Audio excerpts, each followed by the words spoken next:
अस्सलामुअलैकुम। आज की हमारी इस वीडियो में हम ring of Gaussian integer modulo 6 के यूनिट्स एंड ज़ीरो डिवाइस निकालना सीखेंगे। सबसे पहले हम एलिमेंट्स की बात कर लेते हैं कि हमारे पास set of Gaussian integer modulo 6 में किस तरह के एलिमेंट्स होते हैं।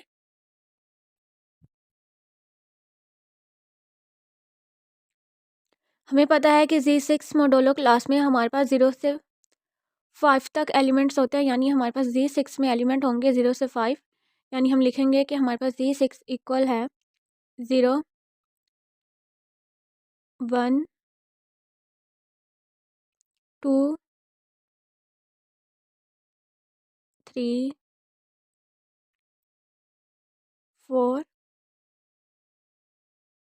एंड 5।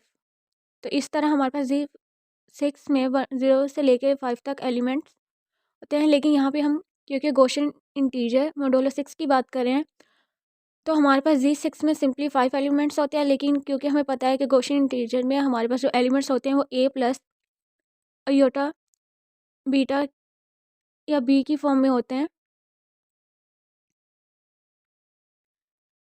तो जब हम Z6 को गॉसियन इंटीजर में कन्वर्ट करेंगे तो यहाँ पे हमारे पास 6 एलिमेंट है और हमने उन्हें 2 प्लेस में अरेंज करना है। यानी हमने क्या करना है कि अगर हमारे पास 6 एलिमेंट्स हों 3 1 2 3 4 एंड 5 0 और इनको हमने 2 प्लेस में अरेंज करना है। तो सिंपली हम क्या करेंगे 6 का स्केयर ले लेंगे, क्योंकि हमने 6 एलिमेंट को 2 प्लेस में अरेंज करना है। तो 6 यहाँ पे एलिमेंट्स को शो कर रहा है, 2 हमारे पास प्लेसेस को। तो इस तरह हमारे पास 6 के इक्वल आ जाएगा 36। तो इस तरह हमारे पास ring of Gaussian integer modulo 6 में हमारे पास 36 एलिमेंट्स आएंगे, जिनको हम कुछ इस तरह राइट करेंगे।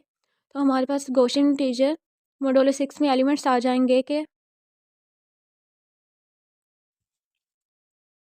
यहाँ पे हम लोगों ने गॉसियन इंटीजर मॉडुलो 6 के एलिमेंट्स राइट कर लिए। लेकिन यहाँ पे हमने गॉसियन इंटीजर मॉडुलो 6 के units and zero divisor find करने, जिसके लिए हम डिफरेंट रिजल्ट को यूज़ करेंगे। सबसे पहले यूनिट्स के लिए हमारे पास एक रिजल्ट होता है कि अगर हमारे पास ZN के हमने यूनिट्स फाइंड करने हैं तो सिंपली हमारे पास जो ZN में एलिमेंट होंगे उनके साथ बारी बारी हम N का GCD लेंगे।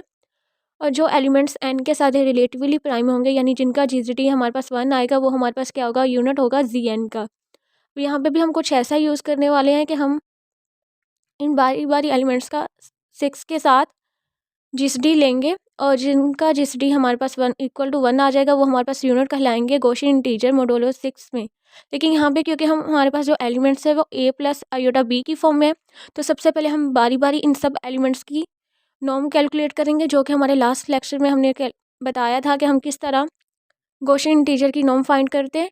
फिर नॉर्म से जो हमारे पास आंसर आएगा उस आंसर का हम 6 के साथ GCD लेंगे और जिसका आंसर हमारे पास 6 के साथ रिलेटिवली प्राइम होगा, वो हमारे पास क्या है, यूनिट कहलाएगा Z6 गॉसियन इंटीजर में।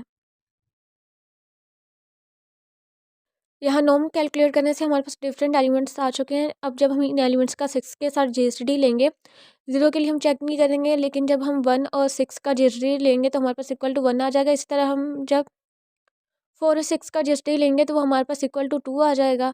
और जब हम 9 और 6 का GCD लेंगे तो वो इक्वल टू हमारे पास 3 आ जाएगा। और जब हम 16 और 6 का GCD लेंगे तो वो हमारे पास इक्वल टू 2 आ जाएगा। अगेन जब हम 25 और 6 का GCD लेंगे तो वो हमारे पास इक्वल टू 1 आ जाएगा। इस तरह हम एक सीक्वेंस से इन सब के GCD कैलकुलेट करेंगे। 2 और 6 का GCD हमारे पास 2 आ जाएगा। बाकी रिमेनिंग एलिमेंट्स का भी जब हम GCD फाइंड करेंगे तो हमारे पास आ जाएगा कि तो यहाँ पे डिफरेंट एलिमेंट्स का हम GCD 6 के साथ फाइंड कर चुके हैं। और हमें पता है ऐसे एलिमेंट जिनका GCD 6 के साथ हमारे पास 1 होगा, वो हमारे पास यूनिट्स कहलाएंगे। तो इस तरह जो हमारे पास 0 प्लस आयोटा वो भी हमारे पास यूनिट है, 0 प्लस 5 आयोटा भी हमारे पास यूनिट है, तो हमारे पास 5 प्लस 0 आयोटा भी हमारे पास यूनिट होगा। इस तरह जो हमारे पास 1 प्लस 2 आयोटा ये भी हमारे पास यूनिट है, तो इसी तरह 2 प्लस आयोटा भी हमारे पास क्या होगा, यूनिट होगा Z6 गॉसियन इंटीजर का। उसके बाद हमारे पास जो 1 प्लस 4 आयोटा ये भी हमारे पास क्या यूनिट है। इस तरह ये डिफरेंट एलिमेंट्स जिनका GCD हमारे पास 6 के साथ 1 है, वो हमारे पास क्या यूनिट है गॉसियन इंटीजर Z6 के। तो जब हम इनको एक सेट की फॉर्म में लिखेंगे तो हमारे पास units of Gaussian integer modulo 6 में एलिमेंट्स आ जाएंगे कि यहाँ पे हमने वो तमाम एलिमेंट्स राइट कर लिए जिनका जीसीडी हमारे पास 6 के साथ 1 है। तो मीन्स के गॉसियन इंटीजर मॉडुलो 6 में ये तमाम एलिमेंट्स हमारे पास यूनिट्स कहलाएंगे। अब क्योंकि हमने ज़ीरो डिवाइज़र फाइंड करना है और हमें रिजल्ट पता है कि यूनिट कभी भी ज़ीरो डिवाइज़र नहीं होता, तो मीन्स के गॉसियन इंटीजर मॉडुलो 6 में यूनिट एलिमेंट्स के अलावा जो बाकी एलिमेंट्स होंगे वो हमारे पास ज़ीरो डिवाइज़र कहलाएंगे। गॉसियन इंटीजर मॉडुलो 6 के एक्सेप्ट हमारे पास ज़ीरो प्लस ज़ीरो आयोटा के, क्योंकि हमें पता है कि ज़ीरो कभी भी हमारे पास ज़ीरो डिवाइज़र नहीं होता। लेकिन जब हम गॉसियन इंटीजर मॉडुलो 6 में इंटीग्रल डोमेन की बात करेंगे तो जब हम यूनिट्स के सेट में ज़ीरो प्लस ज़ीरो आयोटा भी ऐड कर देंगे तो हमारे पास सेट ऑफ इंटीग्रल डोमेन में चला जाएगा कि हमारे पास integral domain of Gaussian integer modulo 6 में ज़ीरो भी इन्वॉल्व हो जाएगा यूनिट्स एलिमेंट्स के साथ, जिसे हम इंटीग्रल डोमेन बोल देंगे। तो ये था हमारा आज का लेक्चर जिसमें हमने गॉसियन इंटीजर मॉडुलो 6 में यूनिट्स और ज़ीरो डिवाइज़र फाइंड करना सीखना था। आई होप आपको क्लियर हो गया होगा, लेकिन फिर भी अगर किसी का कोई भी क्वेश्चन हो तो आप मुझसे पूछ सकते हैं। अल्लाह हाफिज़।